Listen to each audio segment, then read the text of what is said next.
الحمد لله رب العالمين والعاقبة للمتقين والصلاة والسلام على سيد الأنبياء والمرسلين وعلى آله وصحبه أجمعين الطيبين الطاهرين إلى يوم الدين.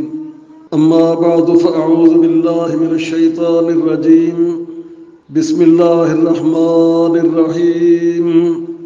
يا أيها الذين آمنوا كتب عليكم الصيام كما كتب على الذين من قبلكم لعلكم تتقون ایاما معدودات. احباب گرامی، ماہ رمضان ہمارے سروں پر سایہ فکن ہے. اللہ تبارک و تعالی ہمیں اس مہینے کی برکتوں، سعادتوں اور فضیلتوں سے کما حق ہو استفادہ کرنے کی توفیق عطا فرمائے. اللہ تبارک و تعالی نے اہل ایمان پر ماہ رمضان کے دنوں کے روزے فرض قرار دیے ہیں اور اس حوالے سے ارشاد فرمایا کہ یا ایھا الذین آمنوا، ایمان والو، کتب علیکم الصیام کما کتب علی الذین من قبلکم، کہ تم پر روزے اسی طرح فرض کیے گئے ہیں جیسا کہ تم سے پہلے لوگوں پر بھی فرض کیے گئے تھے. لعلکم تتقون، اور روزے کی فرضیت میں یہ حکمت ہے کہ تم اللہ تعالیٰ کا تقوی اختیار کرو. اور پھر فرمایا کہ ایام معدودات، کوئی آدمی ایک مہینے کے روزوں کا سن کر پریشان نہ ہو جائے. یہ تو ایام معدودات ہیں، یعنی گنتی کے چند دن ہیں. تو ماہ رمضان کے دنوں کا روزہ رکھنا اہل ایمان پر فرض ہے اور یہ دین کی بنیاد ہے. سیدنا عبداللہ ابن عمر ابن خطاب رضی اللہ تعالی عنہما سے روایت ہے، وہ کہتے ہیں کہ میں نے رسول اللہ صلی اللہ علیہ وسلم کو فرماتے ہوئے سنا کہ اسلام کی بنیاد 5 چیزوں پر رکھی گئی ہے. اس بات کی گواہی دینا کہ اللہ تعالیٰ کے سوا کوئی معبود برحق نہیں، اور اس کے ساتھ ساتھ یہ گواہی بھی دینا کہ حضرت محمد صلی اللہ علیہ وسلم اللہ تعالیٰ کے رسول ہیں. اور اسلام کی دوسری بنیاد ہے نماز قائم کرنا، تیسری بنیاد ہے زکوٰۃ ادا کرنا، چوتھی بنیاد ہے بیت اللہ کا حج کرنا، اور 5ویں چیز ہے رمضان المبارک کے روزے رکھنا. ماہ رمضان کا روزہ ہر عاقل، بالغ، صحت مند اور باشعور مرد و عورت پر فرض ہے. اور روزے کا وقت صبح صادق سے لے کر غروب آفتاب تک کھانے، پینے اور نفسانی خواہشات پر کنٹرول کرنے اور جان بوجھ کر قے نہ کرنے کا نام ہے. روزہ انسان کو متقی اور پرہیزگار بنا دیتا ہے. یہ روزہ بڑی عظیم عبادت ہے. اس حوالے سے نبی کریم صلی اللہ علیہ وسلم کے بہت سے ارشادات ہیں. آج کی اس نشست میں ہم احادیث صحیحہ کی روشنی میں روزے کی فضیلت کے حوالے سے کچھ مسائل کا تذکرہ کریں گے. ابو ہریرہ رضی اللہ تعالیٰ عنہ کا بیان ہے کہ میں نے رسول اللہ صلی اللہ علیہ وسلم کو ارشاد فرماتے ہوئے سنا. آپ نے فرمایا کہ اللہ عز و جل کا ارشاد ہے، یعنی یہ حدیث قدسی ہے. یہ الفاظ تو رسول اکرم صلی اللہ علیہ وسلم کے ہیں، البتہ معنی اور مفہوم یہ اللہ تعالیٰ کا ہے. اللہ نے فرمایا کل عمل ابن آدم لہ الا الصیام، کہ انسان کا ہر عمل اسی کے لیے ہوتا ہے سوائے روزے کے. باقی جتنے بھی عمل ہیں وہ انسان کے اپنے لیے ہیں، البتہ انسان جو روزہ رکھے وہ میرے لیے ہے. ہو لی وانا اجزی بہ، یہ روزہ میرے لیے ہے اور میں ہی اس کی جزا دوں گا.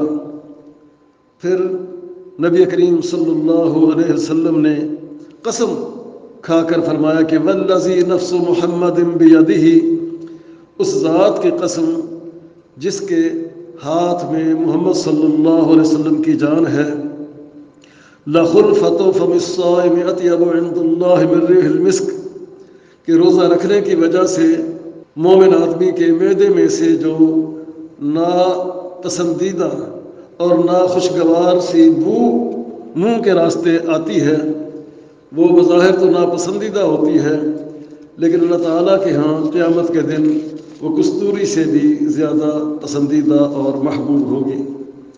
اس سے روزے کی فضیلت کا پتہ چلتا ہے کہ روزے کو اللہ تعالیٰ نے اپنے لیے قرار دیا کہ باقی اعمال کا ثواب فرشتے لکھتے ہیں، لیکن روزے کے بارے میں فرمایا کہ روزے کے ثواب کا اندازہ فرشتے بھی نہیں کر سکتے۔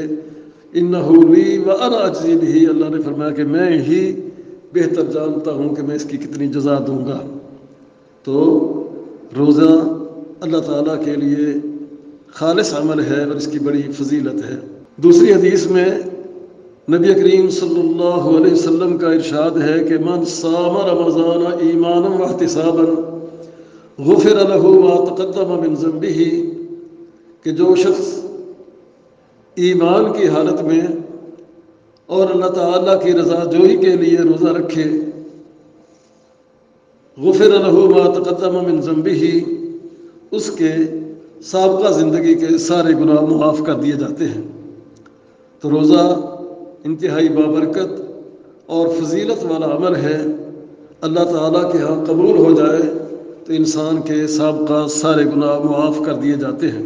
اللہ تعالیٰ نے روزے کے بارے میں ایک اور بات بیان فرمائی کہ الصیام جنۃ، روزہ ڈھال ہے۔ جس طرح میدان جنگ میں دشمن کے وار اور حملے سے بچنے کے لیے ایک مجاہد اور سپاہی ڈھال استعمال کرتا ہے تاکہ دشمن کے وار سے محفوظ رہے، اسی طرح جہنم سے بچنے کے لیے یہ روزہ ڈھال کا کام دے گا۔ اور پھر اسی حدیث میں نبی کریم صلی اللہ علیہ وسلم نے ارشاد فرمایا کہ 2 وقت روزے دار کے لیے بڑی ہی خوشی کے ہوں گے۔ ایک تو جب وہ روزہ افطار کرتا ہے وہ بڑی فرحت اور خوشی محسوس کرتا ہے، وہ اللہ کا شکر ادا کرتا ہے کہ یا اللہ تیرا فضل اور شکر ہے کہ تو نے مجھے سارا دن روزہ رکھنے کی اور اپنی رضا کے مطابق دن گزارنے کی توفیق عطا فرمائی ہے۔ اذا افطر فرح بفطرہ، روزے دار جب روزہ افطار کرتا ہے تو اس پر اسے خوشی ہوتی ہے۔ اور دوسرا موقع فرمایا کہ وَإِذَا لَقِيَ رَبَّهُ، اس روزے دار کی جب اللہ تعالیٰ سے ملاقات ہوگی، فَجَزَاهُ، اور اللہ تعالیٰ اسے اس روزے کی جزا عطا فرمائے گا، فَرِحَ بِصَوْمِهِ، تو روزے دار اپنے روزے کی وجہ سے فرحت، راحت اور خوشی محسوس کرے گا کہ میں نے روزہ رکھا تھا، اللہ تبارک و تعالیٰ نے مجھے یہ عظیم فضیلت، سعادت اور ثواب عطا فرمایا ہے۔ سیدنا سہل رضی اللہ تعالیٰ عنہ کا بیان ہے کہ نبی کریم صلی اللہ علیہ وسلم نے ارشاد فرمایا، اللہ تعالیٰ نے جنت میں ایک دروازہ تیار کیا ہے جس کا نام ریان ہے۔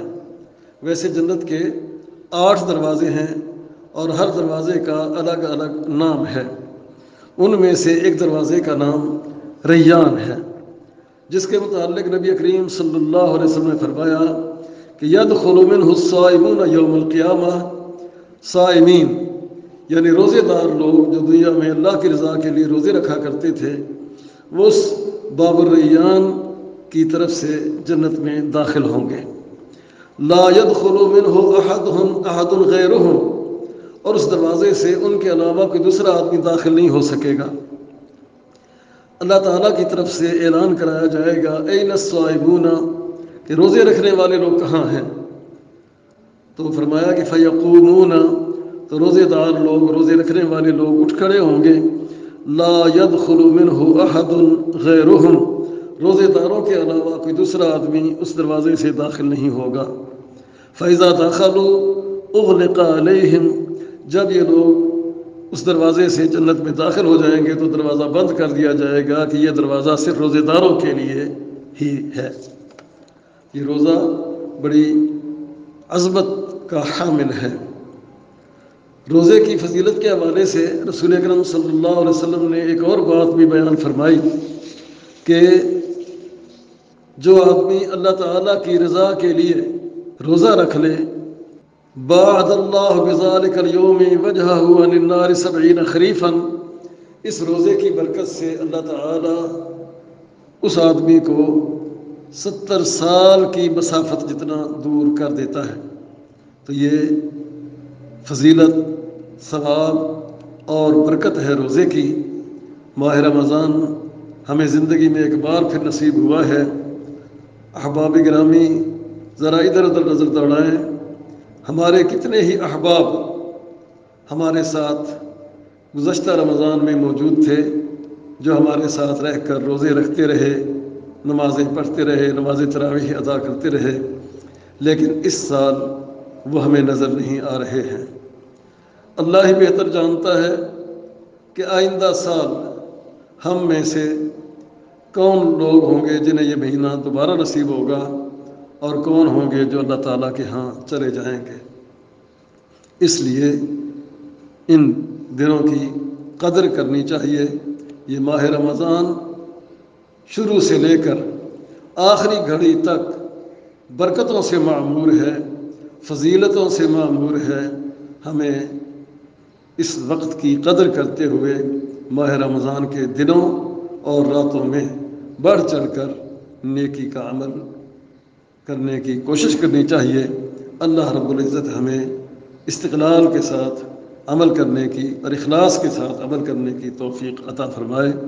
اقول قولی ھذا وآخر دعوانا ان الحمد للہ رب العالمین۔